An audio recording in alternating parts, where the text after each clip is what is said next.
جو مرشد اپنی مرضی سے اپنی حیات میں اپنا خلیفہ مقرر کرتا ہے. اب یہ اس کے بعد میں آنے والے یہ پورے مرشد کے جانے کے بعد لوگ جو ہے نا یہ 5 قسم جو ہے. اب خلافت اجماعی بھی وہی ہے، اس میں تھوڑا تھوڑا فرق ہے. پھر خلافت وراثت جو ہے نا یہ کوئی بندہ وارثوں میں سے اٹھ کر خوب دعویٰ کرنے لگتا ہے. فرماتے ہیں مشائخ نے عظام نے اس قسم کی خلافت کو قبول نہیں فرمایا. اگر کوئی وارث اٹھ کر یہ کہتا ہے کہ یہ ہمارے باپ کی وراثت ہے یا یہ میرے مرشد کی وراثت ہے، اس کے بعد اگر مرشد کو اولاد نہیں تھی تو سب خلیفے ہی ہے، تو تب خلیفے میں سے کوئی اٹھنے والا اپنے جانشین بھائی بننے والا، گدی نشین بھائی بننے والا. حالانکہ یہ خلافت دے کر کئی خلفا جو بناتا ہے مرشد، وہ جو ہے نا صرف لوگوں کی جو ہے نا تعلیم و تربیت کے واسطے اور اس کے واسطے، یہ خاص گدی چلانے کے واسطے اور اپنا نائب جو مقرر کرتا ہے خاص خلیفہ جانشین، تو وہ جو ہے نا خلافت مرشد ہی کرنا اپنے حیات میں. اس کے بعد میں جو بھی ہوتا ہے اس میں سب میں گڑبڑ ہے. یہ اقسام بیان کی ہیں بندہ نواز کے سدراز رحمۃ اللہ تعالیٰ نے. فرماتے ہیں یہ خلافت وراثت جو ہے نا، جو کوئی وارث اٹھ کر اپنا حق جتاتا ہے اور اپنے آپ کو خلیفہ کہلوانا شروع کرتا ہے، مشائخان عظام نے اس قسم کی خلافت کو قبول نہیں فرمایا. ہاں اگر کوئی بزرگ کسی کے حق میں باطنی اشارہ کر دے تب وہ جائز ہے. کیا فرماتے ہیں؟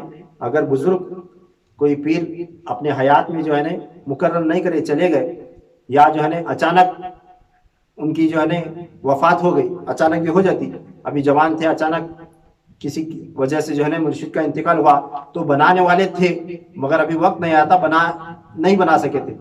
تو مگر اب جو ہے نا وہ لوگوں کو معلوم ہے یہ بندہ جو ہے نا بننے کے قابل ہے. جب اسے اٹھا کر ٹھہرا کرے یا خود جو ہے نا میرے مرشد مجھے بولے تھے بھائی یہ سب چیزیں ہوئی، تو تب مرشد کیا کرنا، یا خواب کے ذریعے یا عالم ارواح میں، عالم مثال میں کسی کاملین کو، کسی اولیاء اللہ کو جو ہے نا یہ پیغام پہنچانا کہ مریدوں میں، میرے جانشینوں میں، میرے شاگردوں میں، میرے تمام خلفاؤں میں میرا جانشین بننے کے لائق یہ بندہ تھا، میں اسی کو دینے والا تھا، یہ اسی کو دینا ہے. اگر کسی کو ایسا باطنی طور پر اشارہ ہوا تو تب فرماتے ہیں بندہ نواز وہ جائز ہے بزرگوں کے نزدیک. کیونکہ تصوف میں بزرگان دین کے اندر اولیاء اکرام کے نزدیک یہ باطنی طور پر جو الہام ہوتا ہے، جو اشارہ ہوتا ہے، اسے مانا جاتا ہے، اسے مانا جاتا ہے. یہ زور زبردستی کا نہیں ہوتا، یہ جو ہے نا خود بخود بزرگ جو ہے نا عالم الارواح سے جو ہے نا یہ پیغام پہنچائے ہوئے تھے. پھر ایک ہے خلافت حکمی. اب یہ کیا ہے؟ فرماتے ہیں شیخ کسی کو خلیفہ مقرر کیے بغیر دنیا سے چلے گئے. ایک شیخ کسی کو اپنا خلیفہ مقرر کیے بغیر دنیا سے چلے گئے اور ان کے ورثہ میں اختلاف شروع ہوا. ان کے جو وراثت کے جو ان کے خانقاہ سے جڑے ہوئے جو حقدار تھے، جو ذمہ دار تھے، ان میں کیا ہوا؟ اختلاف شروع ہوگا کہ میں ہوں تو ہو تو میں ہوں تو. اب جھگڑے فساد ہونے لگے. تو تب اس وقت کیا ہوتا ہے؟ تو حکومت اس کا فیصلہ کرتی. حکومت کیا کرتی؟ اس کا فیصلہ کرتی. یا اسلامی حکومت اور اسلامی حکومت، اب یہاں ہندوستان کے حساب سے دیکھا جائے تو قانون، عدالت، کورٹ، یا جو ہے نا کسی حکومت کے کسی شعبے کے ذریعے جو ہے نا اس کا فیصلہ سنایا جاتا ہے.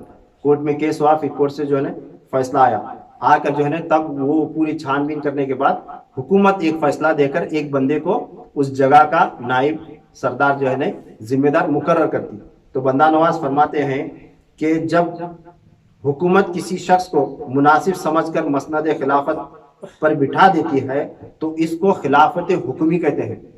حکومت کے حکم سے بھی، حکومت کے حکم سے اسے خلافت عطا کی گئی، وہ ذمہ داری سونپی گئی. مگر بندہ نواز فرماتے ہیں قرآن کریم کی ایک آیت کے تحت یہ جائز معلوم ہوتی ہے. کیا فرماتے ہیں؟ قرآن کریم کے حکم کے مطابق یہ حکومت سے عطا کی گئی ذمہ داری یہ جائز معلوم ہوتی ہے. کیونکہ اللہ تبارک تعالیٰ نے قرآن کریم میں فرمایا ہے اطیعوا اللہ و اطیعوا الرسول و اولی الامر منکم. اللہ کی اطاعت کرو اور رسول کی اطاعت کرو اور ان کی اطاعت کرو جو تمہارے میں بڑے ہیں، حاکم ہیں، سربراہ ہیں، لیڈر ہیں. اب اس میں حکومت بھی آ گئی، لیڈر بھی آ گئے، پیشوا بھی آ گئے، رہنما بھی آ گئے. اگر کوئی پیشوا، رہنما یا کوئی اللہ کا ولی یا کوئی جو ہے نا پنچایت والا یا عدالت والا، کورٹ والا جب حکم فیصلہ سنا کر جو ہے نا اسے دیتا ہے کئی جھگڑے مٹانے کے خاطر، اختلافات مٹانے کے خاطر، تو بندہ نواز فرماتے ہیں یہ حکمی خلافت ہے. یہ قرآن پاک کے اس حکم کے تحت ایک حد تک جائز ہے، یعنی حکومت کی طرف سے اسے ذمہ داری دی گئی. پھر اس کے بعد ایک چھٹی قسم ہے خلافت تکلیفن۔ اب یہ خلافت تکلیفن کیا ہے؟ فرماتے ہیں شیخ کے گزر جانے کے بعد کوئی اس کا ذمہ دار، کوئی اس کا مرید، یا کوئی اس کا خلیفہ، یا کوئی اس کی اولاد زبردستی جبرن اپنے آپ کو خلیفہ نامزد کرے اور مقرر کرے اور حق جتانے لگے، یہ زبردستی کا معاملہ، کون بھی چنے سو نہیں، بٹائے سو نہیں، اختلافات نہیں، کیس نہیں، کورٹ کچہری نہیں، حکومت نہیں، کوئی نمائندہ نہیں، کچھ نہیں، اب اس پر میرا حق ہے، میں خلیفہ بننے والا، ایسا زبردستی جو کون گھستا نہیں۔ میرے باپ مجھے نصیحت کرے تھے، یہ کرے تھے، وہ کرے تھے، ہم نہ بول کو رکھے تھے، اب جو ہے نا ہمیں خلیفہ، میں خلیفہ، چاہے وہ اولاد ہی کیوں نہ ہو، چاہے کوئی اس کا خلیفہ ہی کیوں نہ ہو۔ اب یہ زبردستی کوئی مرید یا اس کی اولاد میں سے کوئی جبرن اس کی مسند خلافت پر بیٹھ کر دعویٰ کرتا ہے کہ میں اس کا خلیفہ ہوں، تو وہ جو ہے نا یہ خلافت تکلیفن کہلائی جاتی ہے، یعنی لوگوں کو تکلیف پہنچانے کے واسطے بنے سو کیا خلافت تکلیفن، لوگوں کو تکلیف میں ڈالنے اور تکلیف پہنچانے کے واسطے خلیفہ بنا سنے۔ تو فرماتے ہیں بندہ نواز رحمۃ اللہ تعالی علیہ، اس سے کوئی فائدہ نہ اس کو حاصل ہوتا ہے نہ سامنے والوں کو حاصل ہوتا ہے، اس ایسی خلافت سے، ایسے خلیفہ سے نہ اسے فائدہ ہوتا نہ سامنے والے کو ہوتا۔ جیسا کہ ایسا دعویٰ تاریخ میں جو سب سے پہلے اور سب سے بڑھ کر جس نے کیا تھا وہ بدبخت یزید تھا، جبرن خلیفہ بن کر جبرن منوانے کی کوشش میں اس کی وہ ناکام اور ناپاک کوشش چلتے چلتے بڑھتے بڑھتے کہاں تک جا پہنچی؟ حضرت سیدنا امام علی مقام امام حسین علیہ السلام کی شہادت تک وہ معاملہ جا کر پہنچا۔ تو یہ تکلیف والی ہی خلافت ہے، خود کی بھی تکلیف اور لوگوں کو بھی تکلیف۔ پھر آخری قسم ہے ساتویں خلافت اویسی۔ فرماتے ہیں کوئی شخص، کوئی بزرگ، کوئی مرشد، پیر جب اس دنیا سے رحلت کر گیا، اب یہ جو ہے نا چاہے اس کا کوئی جانشین ہو یا نہ ہو، جیسا کہ خواجہ غریب نواز رحمۃ اللہ تعالیٰ علیہ ہیں، اب جتنے بھی بزرگ گزرے، پیران پیر غوث اعظم دستگیر رضی اللہ تعالیٰ عنہ، پھر اس کے بعد بندہ نواز رحمۃ اللہ تعالیٰ علیہ، نظام الدین اولیاء، ایسے کاملین اولیاء اللہ، اور خاص کر اس میں وارث پاک رحمۃ اللہ تعالیٰ علیہ کا نام اور خواجہ اویس کرنی رضی اللہ تعالیٰ عنہ کا نام سر فہرست ہے، سب سے اونچائی پر ہے۔ اب ایسا کوئی بزرگ جو کاملین اولیاء اللہ میں سے تھا، اب جو ہے نا ایسے اولیاء اللہ چاہے کسی کو اپنا جانشین مقرر کیے یا نہ کیے، تو ایسے بزرگوں سے کوئی باطنی فیض جا کر ان کے مزار پر بیٹھ کے ان سے باطنی طور پر خواب میں، عالم الارواح میں، عالم مثال میں جب وہ روحانی طور پر تربیت لیتا ہے اور وہ روحانی طور پر اسے نوازتا ہے اور کہتا ہے کہ تو بھی میرے خلفاء میں سے ہے، تو یہ خلافت اویسیہ ہے، یعنی غائبانہ خلافت۔ یہ کیا ہے؟ غائبانہ خلافت، یہ خلافت اویسیہ، اس کو نام دیا گیا ہے یہ خلافت اویسیہ۔ سب سے پہلے خواجہ اویس کرنی رضی اللہ تعالیٰ عنہ سے شروع ہوئی، کیونکہ یہ حضور صلی اللہ تعالیٰ علیہ وسلم کے براہ راست خلفاؤں میں سے ہے، مگر باطنی حضور صلی اللہ تعالیٰ علیہ وسلم نے اپنے جو 6 خلفاء جو بنائے تھے، جس میں خلفائے راشدین سمیت حضرت انس بن مالک رضی اللہ تعالیٰ عنہ اور عبدالعزیز مکی بن حارث رضی اللہ تعالیٰ عنہ، یہ جو 6 خلفاء سرکار دو عالم صلی اللہ تعالیٰ وسلم نے باقاعدہ ظاہراً خلافت عطا فرما کر کے انہیں اپنا خلیفہ بنایا تھا، اسی طرح آپ صلی اللہ تعالیٰ وسلم نے خواجہ اویس کرنی رضی اللہ تعالیٰ عنہ کو بھی اپنا خلیفہ بنایا تھا، مگر خرقہ حضرت عمر فاروق اعظم رضی اللہ تعالیٰ عنہ کے حوالے کیا تھا، تم لے جا کر یہ خرقہ انہیں عطا کرنا اور میری خلافت انہیں پہنچ جائے گی۔ تو مولا علی علیہ السلام اور عمر فاروق اعظم رضی اللہ تعالیٰ عنہ جا کر دیے، اور یہ خلافت اویسیہ جو باطنی طور پر ملاقات نہیں، آمنے سامنے نہیں، مگر باطنی فیض پہنچا۔ اس طرح بزرگان دین کے مزارات سے باطنی فیض پہنچتا ہے، جب باطنی تعلیم اس کی مکمل ہوتی، تو باطنی تعلیم مکمل ہونے کے بعد جو بزرگ صاحب مزار خود سے بولتے ہیں کہ تو میرا خلیفہ ہے، تو وہ خلیفہ بالکل اور بے شک ہے، مگر جو ہے نا دنیا والے اسے نہیں مانتے، اس کی بھی وضاحت کریں۔ خواجہ بندہ نواز رحمۃ اللہ تعالیٰ علیہ فرماتے ہیں اب اس خلافت کو ماننے میں مشائخان کرام کے 2 گروہ ہیں، ایک مشائخین متقدمین یعنی معتقد ہیں، ماننے والے ہیں، عقیدت مند ہیں، اس پر پورا دل و ایمان سے مانتے ہیں۔ اب جو ہے نا فرماتے ہیں ان میں ایک مشائخین کی ایسی قسم ہے جو مشائخین متاخرین ہیں، یعنی بعد میں آنے والے، کیونکہ زمانہ جیسے جیسے گزرتا گیا، اب کسی کے سامنے بولے نہیں خواجہ اویس کرنی رضی اللہ تعالیٰ عنہ کو بھی خلافت تھی، سرکار دو عالم صلی اللہ علیہ وسلم باطنی خلافت دیے تھے۔ اب کے زمانے میں کون نہیں مانتا؟ متاخرین کا معنی یہ ہے بعد میں آنے والے آخر زمانے کے لوگ۔ بندہ نواز فرماتے ہیں مشائخان متاخرین آخر زمانہ جیسا جیسا گزرتا جائے گا ویسا ویسا انکار کرنے والوں کی تعداد بڑھتی چلی جائے گی۔ وہ زمانہ الگ تھا جب لوگ جو ہے نا سینکڑوں بتوں کو پوجتے تھے، کسی کے 2 خدا تھے، کسی کے 4 تھے، کسی کے 10 تھے، کسی کے 15 تھے، ان کے خدا جو ہے نا ان کے سامنے رکھے ہوئے موجود تھے۔ سرکار دو عالم صلی اللہ علیہ وسلم آئے، تمہیں کیا ان بتوں کو پوج رہے ہیں؟ اتنے خدا نہیں ہیں، خدا ایک ہے، وہ بھی نظر نہیں آتا۔ یہ بولتے برابر صحابہ کرام کیا کرے؟ بتوں کو اٹھا کر پھینک دیے، اور سرکار دو عالم صلی اللہ علیہ وسلم کی بات پر عمل کرتے ہوئے صرف ایک خدا کو مانے، اور ایسے خدا کو مانے جسے آج تک کوئی نہیں دیکھا، جسے آج تک نہ کوئی دیکھا ہے نہ کوئی دیکھ سکتا۔ مانے کیا نہیں؟ تو ان کا عقیدہ ایسا تھا، ان کا عقیدہ ایسا تھا۔ وہ خدا جو ان کے سامنے تھے، جن کے وسیلے سے بارش مانگتے تھے، جن کے پاس مانگتے تھے، اولاد مانگتے تھے، سب کچھ مانگتے تھے، جو بھی پریشانی ان کے سامنے سناتے تھے، تو وہ چھوڑ کر ایک ایسے خدا کو ماننے لگے جسے دیکھے نہیں، جو نظر بھی نہیں آتا، نہ دیکھا جا سکتا ہے، نہ چھوا جا سکتا ہے، نہ محسوس کیا جا سکتا ہے۔ وہ بھی ایک خدا کو، سینکڑوں خدا کو اٹھا کر پھینکے اور ایک خدا کو مانے۔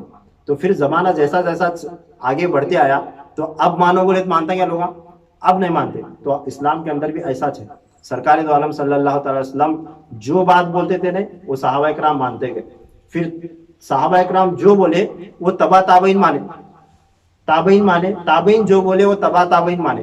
اب تبع تابعین کے بعد محدثین آئے، مفسرین آئے، فقہاء کرام آئے، ان حدیثوں کو روایت کرے، پھر اس کی تشریحات ہوئی، پھر لوگوں کو جیسا جیسا سناتے گئے تو لوگ ماننے والے مانے، نہیں ماننے والے نہیں مانے۔